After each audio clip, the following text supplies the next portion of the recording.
네, 한 주가 시작됐습니다. 산타랠리를 기대하는 시각도 있고 이 미리미리 내년을 대응하자라는 시각도 있는 것 같습니다. 네, 청송촌놈 신창원 전문가는 오늘 개인적인 사정으로 한 주 쉬게 됐고요. 하루 쉬게 됐고요. 12월의 끝자락에 다가가는 이 시점 MTNW 주쌤 김도영 전문가와 먼저 함께 해보겠습니다. 전문가님 안녕하세요. 안녕하십니까. 필식 주쌤 김도영입니다. 네, 지난주 외국인들의 이 매수 강도가 줄어드는 부분에 좀 초점을 맞춰보자라고 이야기해 주셨는데 진짜로 금요일에 외국인들의 매수 규모가 좀 줄었거든요. 미국 증시 산타랠리 이어가고 있는데 우리 증시는 오늘도 좀 쉬었다 갈까요? 네, 사실 전반적으로 우리나라 역시도 쉬어간다라는 표현이 맞는지는 모르겠지만 시간 조정 부분밖에는 없다. 가격 조정이 지금 만들어지고 있지 않는 시점이겠죠. 특히나 이제 수급적인 측면에서도 이 매수 강도가 줄어드는 것에 포인트를 잡자라고 하는 것은 가속도가 나지 않는다라는 부분으로 볼 수가 있겠고, 우리나라 역시도 상승과 하락 부분들이 전반적으로 그 크기 자체가 좀 작아지는, 그러니까 상승폭과 하락폭 자체가 작아지는 고점 대롱대롱이 지속될 것으로 판단이 됩니다.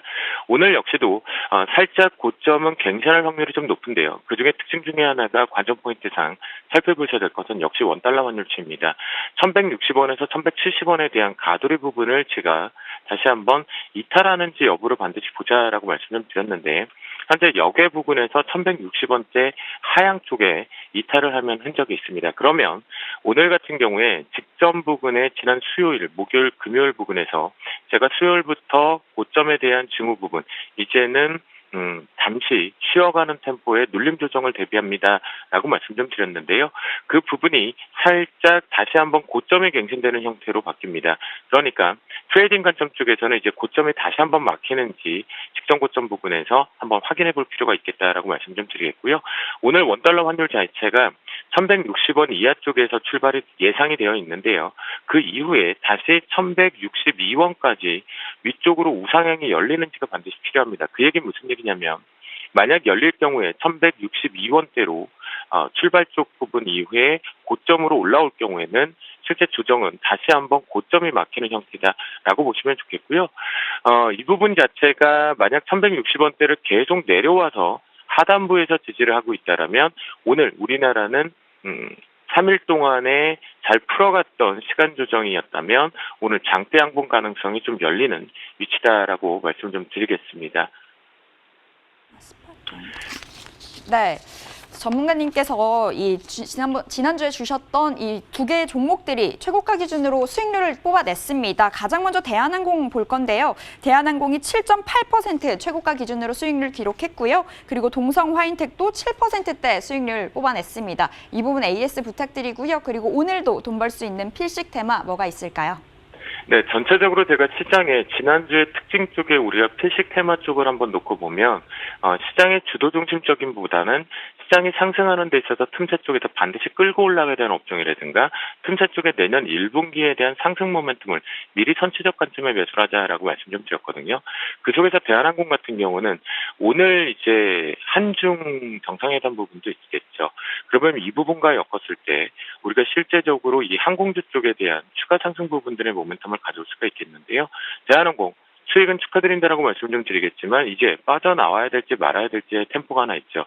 특히나 지난 금요일 날 부분의 아랫꼬리 자체가 의미 있게 지지력을 했다라는 부분이기 때문에 27,000원에 대한 훼손이 없다면 역시 우상향 쪽으로 계속 열고 올라가자라고 말씀 좀 드리겠고요. 이는 면세점 그리고 항공주 그리고 마지막 쪽으로 지난 금요일 날 시팅 부분의 하나를 만들었던 여행 관련주 쪽은 시기적으로 전체적으로 경제적인 완화 그리고 지정학적 부분이 해소되고 있다는 부분에서 긍정적으로 계속 트레이딩 관점이 필요하다라고 말씀 좀 드리겠습니다. 두 번째 종목 쪽으로는 동성화인텍을 언급을 좀 드렸는데요. 실제 조선기자재 지금 여러분들께서 과연 얼마나 다시 올라갈까라는 생각이 드실 겁니다. 그 이유는 2분기와 3분기, 4분기로 올라오면서 실적 자체가 거의 반토막이 났다라는 부분이겠죠. 하지만 이 부분이 수주가 계속 지속되고 있다라는 것, M&A가 정리가 되고 LNG 선사일부에 대한 수주 모멘텀, 그리고 실제 대형사 기준에서 올해 수주를 놓고 판단을 해보면 현재 80% 이상이 채워졌다라는 관점이겠죠.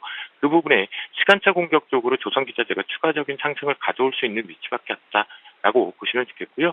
동성화인텍 같은 경우는 하지만 그래도 10,000원에서 1150원에 대한 강력한 지지력이 나온다라면 사실 실적에 대한 부분을 놓고 보면 동성화이팅은 익숙해져 있기 때문에 대장주 역할을 하고 있을 뿐이지 실적에선 실제적으로 동성화이팅이 지금 현재 대장이 아닙니다. 조선 기자들 쪽에서는 분명히 대장을 다시 한번 찾아야 되는 시점이다라고 말씀 좀 드리겠고요.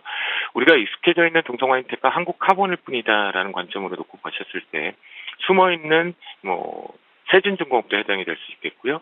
HSD 엔진 같은 경우도 해당이 될 수 있습니다. 이 기자재 쪽 하이로코리아와 함께 잠시 틈새 쪽으로 반드시 체크를 해보시면 좋겠다라고 말씀 좀 드리겠고, 동성화이팅 위쪽에 매물이 지금 하나가 이제 겨우 소화를 하고 있기 때문에 11,000원대 부분에 대한 매물이 하나 더 소화가 된다면 10월 11일 날 형성했던 11,200원은 돌파가 나와서 새로운 고가를 형성한다라고 바라보시면 좋겠습니다. 오늘 이제 필식 선물 부분 쪽으로 한번 넘어가 보도록 하겠는데요. 필식 선물 쪽에서는 앞에도 이 얘기를 드렸습니다. 수요일 날, 18일 날 기점으로 했을 때 이 고점이 막혔습니다라고 말씀 좀 드렸는데요. 하단부에 대한, 그러니까 강력한 큰 조정은 아니다라고 반복을 해드리고 있습니다. 그 이유 중에 하나가 아주 큰 부분에 자금력을 이용해서 쏴버렸다라는 부분을 말씀 좀 드렸죠. 사실 연말 랠리, 우리나라도 산타 랠리를 기대했다라면 이 부분이 사실 이번 주부터 공격을 해서 마무리가 되는 고점으로 형성을 했다라고 저는 판단을 했었는데요. 미리 공격이 나왔기 때문에 여기서 올라가는 폭 자체도 좀 제한적이 걸릴 것이다라고 판단해 볼 수가 있겠습니다. 또한 시장의 뉴스플레이를 굳이 억지적으로 교집합을 만들어 보면 북한발에 대한 지정학적 리스크를 분명히 확인하고 가려고 하겠죠. 그러면 26일 날이 좀 디레이가 걸릴 수 있다라는 부분을 체크해 보시면 좋을 것 같겠고요. 그런 부분 속에서 밑에 하단부에 대한 공격을 제대로 하지 못하고 있다라는 부분이겠죠. 눌림답게 잠시 우리가 아웃오반을 200km에서 잠시라도 좀 쉬어가야 되는 부분이겠죠. 그래서 위쪽 고점 부분은요, 293.50으로 다시 한번 마치도록 하겠습니다. 293.50 같은 경우에는 분명히 12월 18일에 형성했던 고점보다는 0.30포인트가 위쪽에 형성이 되어 있습니다. 이 부분 속에서 역시 수급적인 측면, 지금 외국인도 강도 계속 잘 보셔라라고 말씀 좀 드리는 건 그 강도 자체가 실제 위쪽을 슈팅내었던 부분 대비하면 50% 이하까지 축소가 됐다라는 거 확인해 보실 수가 있겠고요. 그래서 293.50포인트가 오늘 돌파를 나간다고 하더라도 저는 계속 제한적이 걸릴 것이다라고 판단을 하니까 이 부분 대응해 보시면 좋겠고요.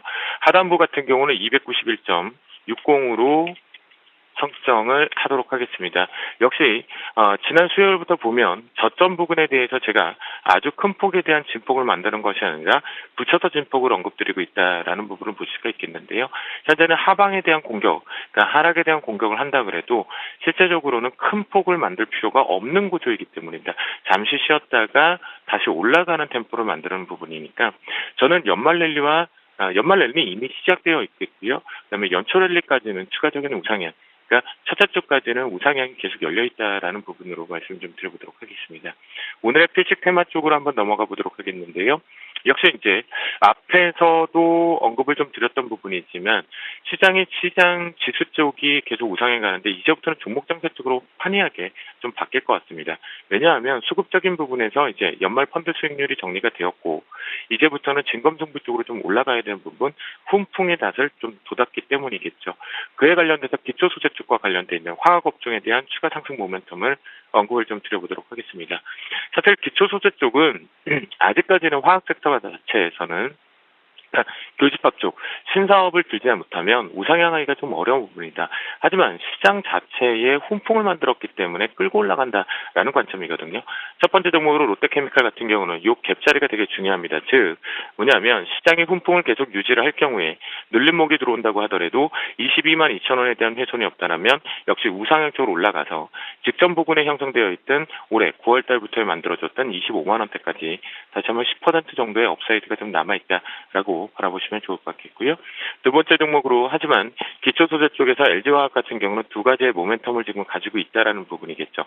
강력하게 기초소재뿐만이 화학뿐만이 아니라 신성장 먹거리 부분을 이미 장착했다라는 관점에 역시도 돈이 떨어졌다라는 관점이기 때문에요.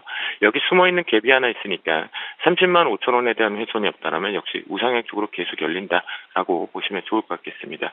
세 번째 종목으로 요즘 한 땀 한 땀 우상향 쪽으로 틈새 쪽에서 계속 올라오고 있는 이 한화케미칼을 말씀 좀 드리겠는데요.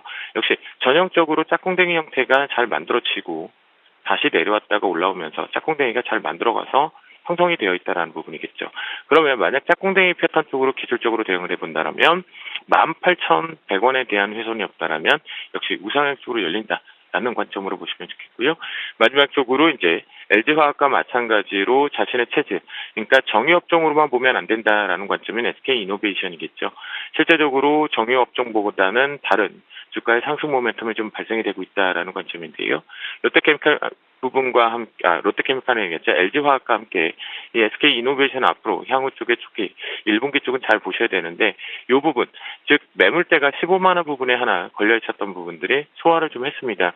하지만 이 부분이 우상향 쪽으로 정확하게 열리기 위해서는 아직 불협화음이 있겠죠. 사실 목요일과 금요일날 개별 재료성으로 움직였기 때문이니까 15만 원대 훼손이 없다라면 역시 우상향 쪽으로 열면서 16만 원대 한번 추가적으로 돌파, 도전을 한번 해볼 위치다라고 말씀을 좀 드려보도록 하겠습니다. 지수 쪽과 종목은 분명히 이제는 판이하게 좀 변경이 될 것이다라는 부분이니까요. 트레이딩 관점 쪽 잘 대응해 보시면 좋을 것 같습니다. 외쳐보도록 하겠습니다. 오늘도 지식